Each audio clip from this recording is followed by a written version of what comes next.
de agosto. Si se habla de Cuba, se tiene que hablar de Fidel. Es una relación indisoluble.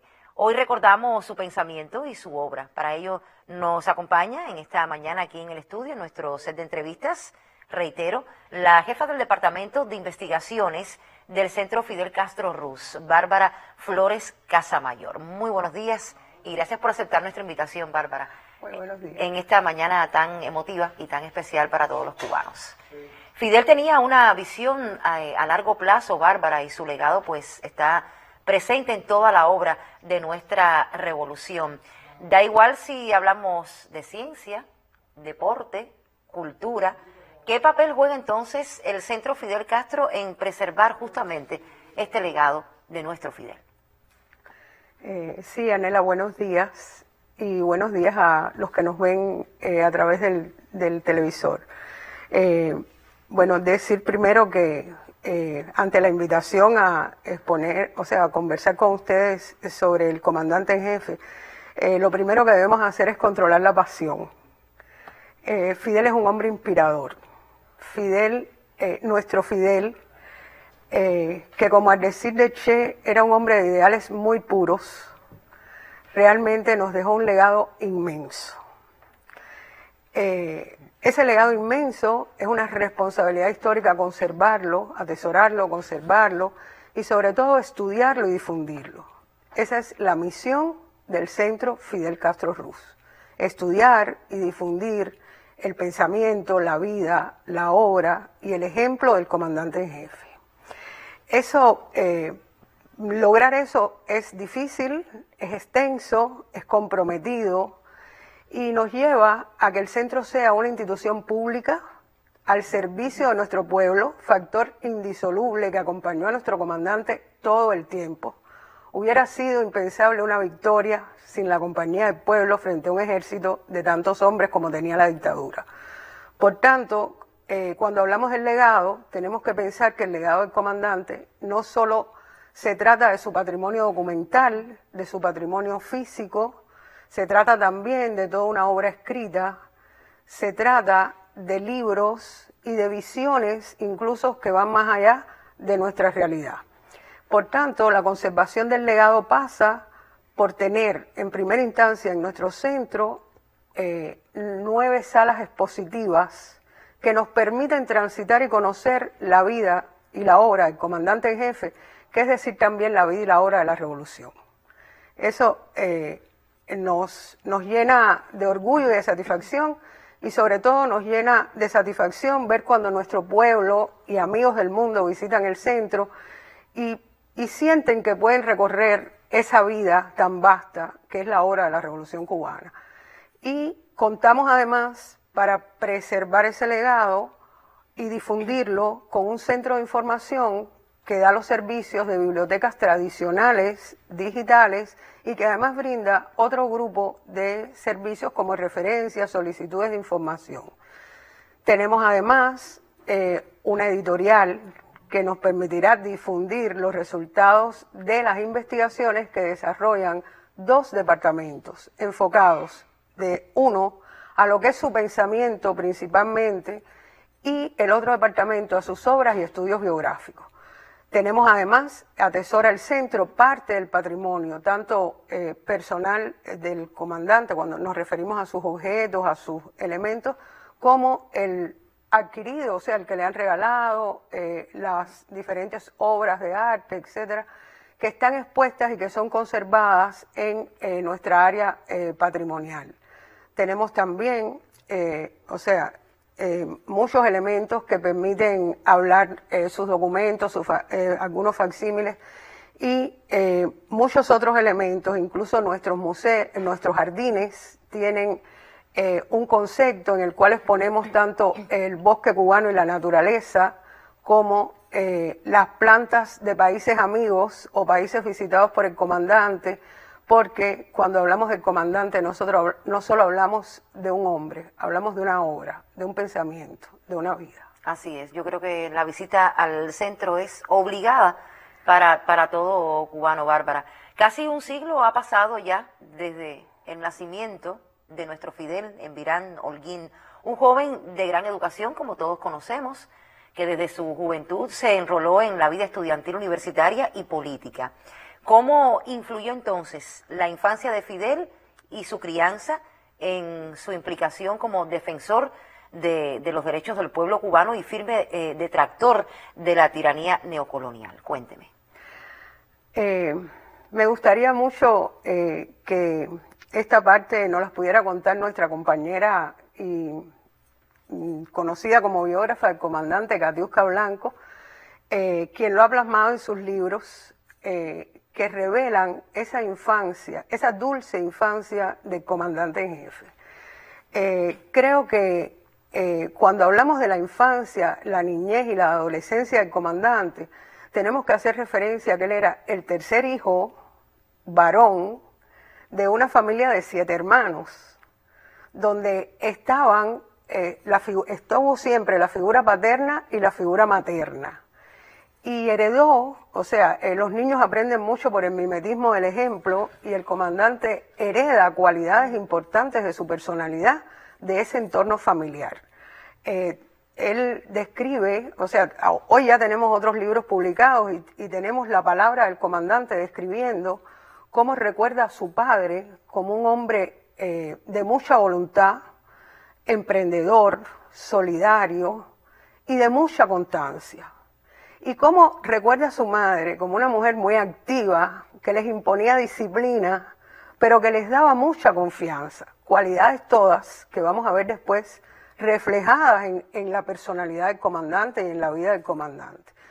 Pero me gusta también decir la importancia del entorno. Fidel es un niño que no procede de una familia pobre, ni de una familia con escasos recursos. Fidel proviene de una familia con recursos, con mucho amor, o sea, rodeado de mucho amor, pero también de mucha solidaridad. Pero el entorno en que crece Fidel, o sea, sus primeros añitos, es un entorno de haitianos, o sea, venidos al país para trabajar en los cañaverales, de gente muy pobre, y por tanto el comandante crece viendo una realidad diferente.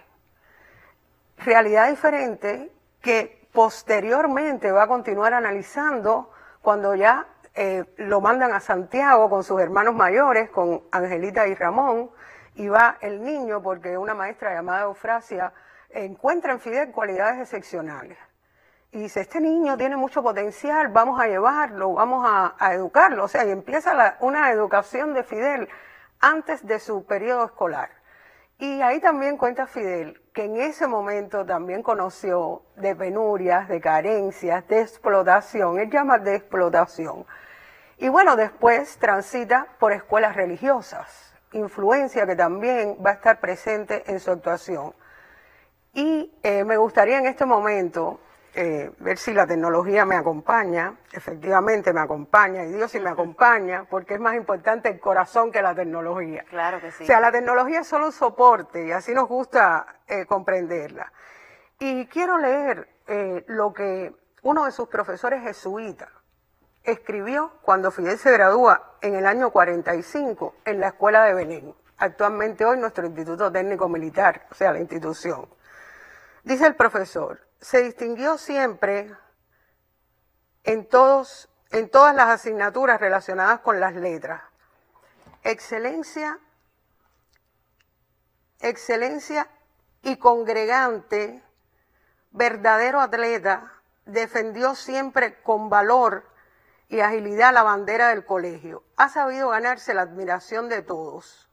Cursará la carrera de Derecho. Y no dudamos, y esta es la parte que quiero destacar, y no dudamos que llenará con páginas brillantes el libro de su vida. Fidel tiene madera y no faltará el artista. Qué visión de ese profesor. Ya veía ya a una se persona vislumbraba brillante. ya, no vamos a contar otras anécdotas de esa vida de estudiante, pero se destacaba. Pero se destacaba. Y él mismo ha contado que él se consideraba una personalidad rebelde. Ha habido también, sabemos, Bárbara, todos los cubanos, lector fiel de las ideas de nuestro José Martí, calificó él mismo al apóstol como el autor intelectual del programa del Moncada. Luego del triunfo de enero de 1959, ¿cómo se ejemplificó entonces este ideario martiano en las políticas trazadas por Fidel? Yanela, siempre que nos preguntan, lo primero que a mí me gusta decir es que los cubanos, una islita tan pequeña, cuantitativamente tan pequeños comparados con otros países, con otras poblaciones, hemos tenido el privilegio inmenso de tener dos grandes obras, dos grandes hombres en nuestra historia. Con grandes obras. Con grandes obras además. Nuestro José Martí, el apóstol, y nuestro querido comandante en jefe Fidel Castro Ruz. Realmente, y pienso en el centro porque tenemos una de nuestras salas que se llama Maestro y Discípulo. Cuando Fidel en su alegato dice, traigo en el corazón las ideas del maestro, está haciendo referencia a que ya Fidel domina, o sea, Fidel se dedica en su adolescencia al estudio de la obra del maestro y en su programa que diseña desde el Moncada ya tiene en él mismo ese ideario martiano y la posibilidad de la solución de esos elementos. O sea, estamos hablando de que pudiéramos decir que en los primeros, no solo en la concepción del programa, donde está el ideario antiimperialista, donde está ese reconocimiento al papel del partido, Martí es nuestro primer fundador de nuestro partido, ese carácter integracionista y esa visión de América Latina y sobre todo el ideario antiimperialista de Martí. Por tanto, las primeras obras de la Revolución Cubana y las primeras acciones de la Revolución Cubana dan respuesta a ese ideario martiano, hecho realidad. Fidel es un hombre de sueños. No nos gusta hablar de Fidel en pasado. Fidel es un hombre de sueños. Tenemos sueños todavía por realizar. Pero es un hombre cuyos sueños preparó y realizó. Por tanto, es un hombre de acción. Eso mismo era el apóstol. Se decía, el apóstol es un intelectual. Sí, es un intelectual, pero era esencialmente un revolucionario. Fueron hombres de obras revolucionarias, de pueblo, de antiimperialismo y de independencia. No nos alcanzaría el tiempo de esta revista ni todo el día para hablar de nuestro querido Fidel. Ya un poco para cerrar nuestra conversación, Bárbara, ¿qué actividades tienen planificadas justamente en el centro para celebrar entonces este cumpleaños 98 de Fidel? Bueno, hoy es el día especial, digamos que hoy es el día central, hemos hecho un grupo de actividades previas. Tendríamos que decirles que nuestro trabajo va siempre encaminado a nuestro pueblo en general, pero principalmente a nuestros niños y jóvenes, continuadores de la obra del comandante en jefe. Por tanto, esta jornada de cumpleaños se ha caracterizado por muchos talleres que dimos con los niños, más de 100 niños, talleres que culminan hoy. ¡Qué bien!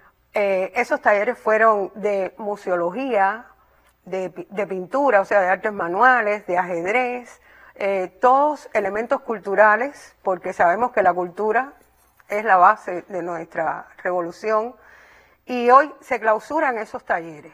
Clausuramos también con una gran actividad para nuestros niños por la tarde, y en el intermedio hemos tenido tiradas de libros, presentaciones, conferencias, audiovisuales que realizamos en el centro, pequeñas cápsulas, y por tanto clausuraremos hoy la jornada con la actuación de la Colmenita y una gran fiesta para nuestros niños. Nos gusta decir que siempre estamos en jornada. Para nosotros, Fidel, la presencia de Fidel, su vida y su obra, es nuestra razón de ser. Durante todo el año. Durante todo el año. Ya el centro en sí es la vida y la historia del líder de nuestra revolución. Yo le agradezco mucho, Bárbara, su presencia y por aceptar esta invitación. Reitero, es jefa del Departamento de Investigaciones del Centro Fidel Castro Ruz, Bárbara Flores Casamayor. Gracias por acompañarnos entonces esta mañana y un poco que hablar de este importante centro que radica aquí en la capital y que yo decía que es de visita obligada para todo cubano. Muchas gracias. Gracias a usted. Gracias por compartir esta mañana tan especial junto a nuestro